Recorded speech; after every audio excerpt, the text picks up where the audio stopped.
Welcome to another episode of Pit Lane Parlay.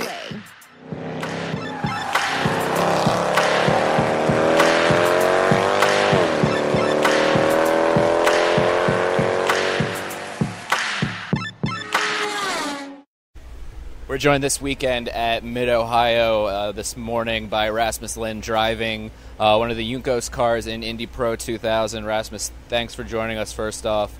How's the weekend gone so far? Yeah, the first qualifying was quite good.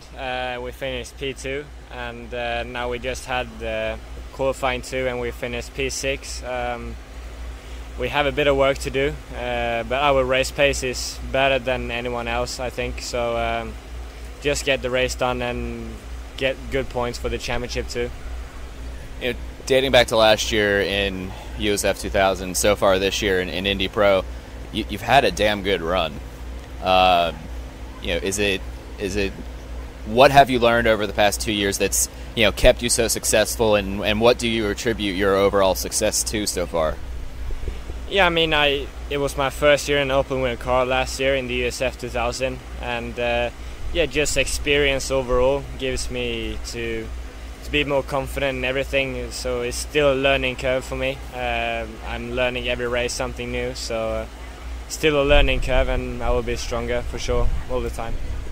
So you're driving for Juncos this year. Ricardo Juncos is one of the more inspirational owners of the year so far this year. What's it been like working with Ricardo and working with the Juncos guys? They are very professional, and they never do everything is always fine, the car always works and everything, so it's never an issue like that. So and also you have high experienced guys around the team, so it's very good. All right, I've asked this question to a couple of the IndyCar guys who are leading in the championship or near the lead of the championship. I'm going to ask you, you're a handful of, at least a couple dozen points up right now in Indy Pro 2000. How do you manage playing it safe and taking the points as the championship leader versus going for the win and getting as many points as possible? Yeah, I mean, now we have a 30-point lead to second, and just take points every time. It does. If you don't take a risk, like if you are second, you finish second more safely than to risk the race to take like 3 points more. So just take points every time, and it will be fine. Nice answer. I'm going to go completely non-racing here. Your favorite show recently that you've binge-watched on Netflix or TV or whatever? To be honest, I don't watch Netflix. I don't watch any movies. I'm more I renovate go-karts a lot on my free time, so that's what I do mostly. So you're a lot more active than I am in what free time I have, is what I'm gathering, and making me feel very lazy now. Back to racing, the road to Indy, you guys cover a pretty diverse group of tracks. Is there one track maybe that IndyCar goes to that you don't, or that nobody goes to, that you would like to see added to the schedule? Yeah, like when I was a little kid, I raced like the small simulator at home, and I raced a lot at Laguna Seca. So that always have been a thing that I wanted to drive there, and we drive there this year. So I'm looking forward for that one. So I didn't know that until just now. Laguna Seca is all road to Indy as well as IndyCar this year. Yep, all the series is going there. Perfect. So assuming hypothetically that you win the Indy Pro 2000 scholarship or the Indy Light scholarship for next year, is your goal to stay with Juncos? We are not sure yet what we're going to do. For sure it makes it easier for us if we win the championship, budget-wise, and we have the off-season testing, and we will see what team we're going with. So, growing up in Sweden, what got you into racing? It was actually my grandfather has been a lot into motorbikes and enduro racing, and he won 6 days a few times. And we have a close neighbor that he raced go-karts and stuff, and he asked me if I wanted to try it, and I just stuck to it, basically. As a kid, did you play any other sports or anything like that? All racing from a young age. I love it. So, are there any Swedish athletes, from other sports that maybe you looked up to growing up? I know there's, a handful that I could probably name that play in the NHL off the top of my head, but I don't know if there's any that you looked up to. I don't look at sports a lot. I'm like all into racing guy. No, not really. Ronnie Peterson maybe. But that's it. Cool. Great answer. Guys, I think we have a new favorite Road to Indy driver who's invested in racing 24/7. Have you been able to talk to fellow Swedes, Marcus Ericsson and Felix Rosenqvist, and have they been able to give you any racing career advice and how to move up the ladder and their experiences so far? Yeah, me and Felix Rosenqvist, we have the same manager now, Stefan Johansson, so I can go and ask him whatever I want. So it's very nice to have that also. Cool. I'll wrap it up with one final question here and give you back some time before the rest of your weekend gets underway here. The IndyCar Championship is within 30 points heading into tomorrow's race here at Mid-Ohio. If you were a betting man and had to pick the winner, who are you telling people to put money on right now? Colin Herta, he looked quite strong in the practice. So I think I like when the young kids go faster by the big boys, right? So I think Colton will be quite strong, but it's also up to experienced guys in the races for sure. And what about for the overall season championship? Let's narrow it down to Rossi, Newgarden, and Simon Pagenaud back in third. Yeah, I mean, Alexander Rossi, he looks quite strong. He's very consistent driver, I would say. So I think he will be a good consistent for that. Well, man, thank you for joining us, or joining me this morning here real briefly, and best of luck this weekend and the rest of the season. Thank you very much. We are now joined by the other Juncos Racing teammate in Indy Pro 2000, Stingray Robb. Stingray, first off, thanks for joining us. How's the weekend been so far? We had a rough start to the weekend, but we're looking pretty good now. I qualified 4th for Quali 2 today.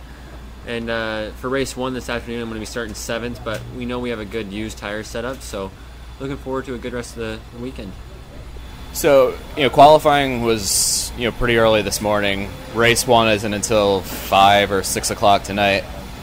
How do you stay focused during such a long layoff? Especially if qualifying doesn't go to plan or you're a little frustrated. How do you kind of block that out and prepare for, getting race mode?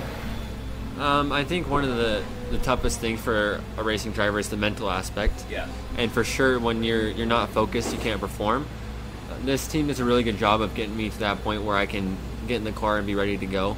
So we do a lot of data work and check out the videos, make sure that I'm doing what I need to on the track. So they give me the tools I need so that when I get in the car and I pull that helmet down, that I'm ready to go. All right. I have to ask the question that everybody asks, that my family is asking me when I was on the phone with them about a half hour ago, but I'm going to ask it slightly different. You get a bazillion questions about the fact that your legal name is Stingray. Does it ever get exhausting? Are you ever do you ever, you know the question's coming, are you kind of just you cringe a little bit inside? No, it's not too bad. I like being able to go by other names too. My best friend calls me Swordfish.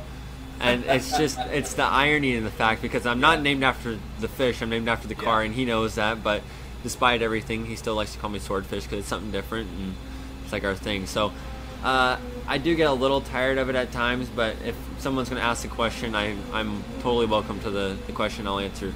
I heard Rob Howden tell me a story, God, it was a couple weeks ago, how he called you Ray. What was that like? Because I know Rob's a real colorful guy and super nice. I think that was back in 2010. It was my first race out of the country. Well, out of North America. Okay. And Rob was the only other American in Italy with us.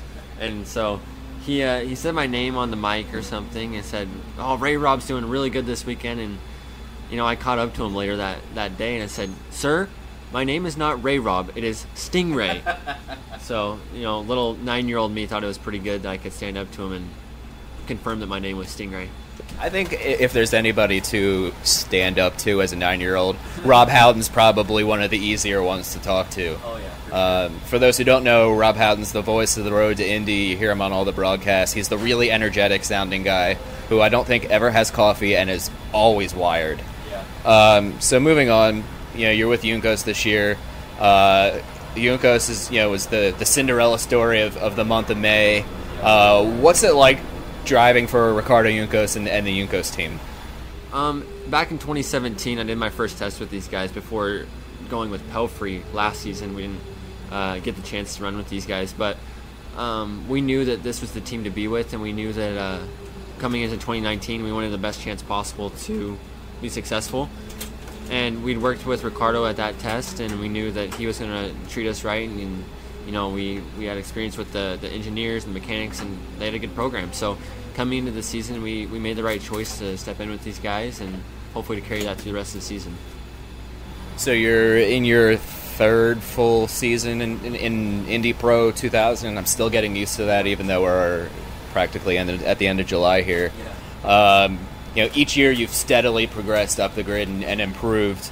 What are some of the things you've taken from the previous 2 years to this year, being top 5 in the standings? Yeah, so back to 2016, before I entered in the Pro Mazda at that time, that was kind of my transition year from karts to cars, and so I did a little bit of everything. I did dirt modifieds, Canyon West, NASCAR racing. I did the Bondurant driving school, go-karts, everything. So my first true Formula car full series was the Pro Mazda series in 2017. So we had a steep learning curve, and just the last 2 years I've tried to gather as much information as possible, learn as much as I can, and I'm still learning. I mean, these guys here at Juncos, Victor Franzoni is our driver coach. He's teaching me so much every race. I'm learning a lot on the engineering side, more than I have in the past years, and it's just because they're so open with me, and they're welcoming me as not just a driver but a part of the team, which is very nice to have. And it's good to learn more and be more involved than just sitting in the car and turning a steering wheel, if that makes sense. So I'm going to switch gears slightly here. I'm going to get your take and we'll put it on social media and see which one of your teammates is going to be right in this. The IndyCar season champion at the end of the year. If we're going to narrow it down to Rossi, Newgarden, and Pagenaud, and I'm not going to tell you who your teammate picked beforehand. I'll give it to you after your selection. I'm biased, but I'm going to go with Rossi. Same answer. Okay, yeah, he's looking strong. Newgarden is so good, though. He's been competitive every race. Pagenaud, he had a great month of May, so I think it's tight up front. And there's other guys right there with them, so I think the championship battle's still tight. But Rossi's driving the best that he's ever driven in his career, I think. Yeah, I think he's had a stellar year, and he's coming up some tracks that are his best tracks. So I read online on the Indy Pro website that you had a ridiculously high high school GPA, which made me very jealous. So if you're not racing, what would you study in college? And if you weren't racing or you didn't want to race, what would your future job be? I think that I'd still be involved in racing one way or another. I have a passion for motorsports from a very young age. So I think I'd go to school for either mechanical engineering or business and try and stay involved one way or the other, like I said. But I also have an interest in theology, ironically. Okay. So might minor in that if I had the chance to do that. And I actually had some pretty strong scholarship offers from local schools, and actually one in Indiana. So yeah, racing is kind of taking the forefront of my life right now, and that's what I'm going to focus on.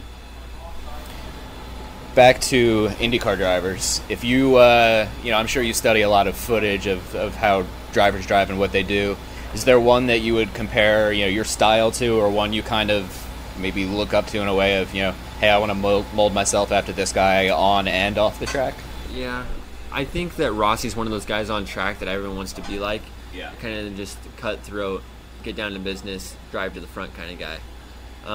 But for drivers off track, I really like Simon Pagenaud's humor. It's pretty fun to see some of the things that he does. And I think that there's a lot of great drivers in IndyCar on and off the track, great personalities. I think that's why IndyCar's growing so much, because the fans have something to kind of grab hold of and just be a part of. Shout out to Will Power, social media guy, who does a killer job bringing out the hilarious personality in Will Power. Also, I loved the Texas Roadhouse video that they did with Will Power and Joseph Newgarden and Simon. That was awesome. We actually had my grandma's birthday last night, and we threw her up on the saddle at Texas Roadhouse. So kind of got to share the same ideas. I love it. Let me see here, looking at my questions. All right. A little known fact about Stingray Robb. I'm not sure. Little known fact about me. I really like snow skiing. Okay. Really, really love snow skiing. I think that if I could not have to work and money was not an issue, I'd go be a ski bum. I love it. I have never skied, but I don't think it's too late to learn. Yeah. So you're right now you're fifth in the standings. There's 5-6 races left for you guys at this point. Are you playing the points game? Or are you going to take some chances and gun for some wins to try to jump up as quick as possible?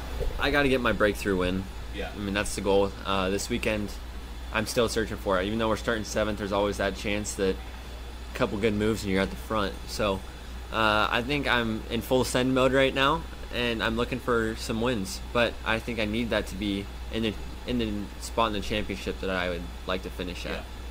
So just a couple more questions here. I'll wrap it up with one racing-related question and then a couple fun ones. Have you gotten the chance, this year or last year to kind of pick the brain of one of the IndyCar guys and see what they have to say about everything? Yeah, I've got to sit down with Alexander actually a couple of times, luckily. His father is my manager. And so, like I said, I'm biased to him as a championship contender. Yeah. But I've also got to talk to Joseph Newgarden a little bit. I ran into him at Gateway last year for the Oval Clinic. Yeah. And then also later that year, I think it was Portland, I bumped into him at the Nike store and talked to him for 5-10 minutes. So it was kind of cool to just see him as a civilian like I was and get to pick his brain a little. Nice. All right, so 2 non-racing questions to wrap up our Juncos Indy Pro 2000 special. Is there a TV show that you're either currently binging or you just got done binging that you were really psyched about? I just got done watching a large portion of Daredevil. Okay. I'd never seen any episodes before, so I started watching it and I couldn't put it away. Okay, good one. I think I watched seasons 1 and 2. Is there more than that? I think that I got through 1 and a large portion of 2, so I haven't gotten past that point. Recommendation, and I know co-host Matt, who's not at the track this weekend, is the Chernobyl HBO special. Okay. Fantastically done. Last question. I couldn't figure out how to word this one, and I rewrote it about 100 times sitting in the media center. But you're from Idaho. Yeah. And obviously it's famous for potatoes. You've got the potato sponsorship, and we've seen the gigantic potato at some of the tracks, which is one of the most hilarious things to see after a long day at a racetrack is a gigantic potato. Yeah. What is your favorite form of potato? Mashed potatoes, french fries, whatever. Oh. You can say all of the above. There's all of the above would be good, but a good side of mashed potatoes is pretty killer. Yeah, that's the best answer I've heard all day. Well, man, thanks very much for joining me today. Best of luck this weekend. The rest of the season, we'll be rooting for you. All right, thank you, Mike.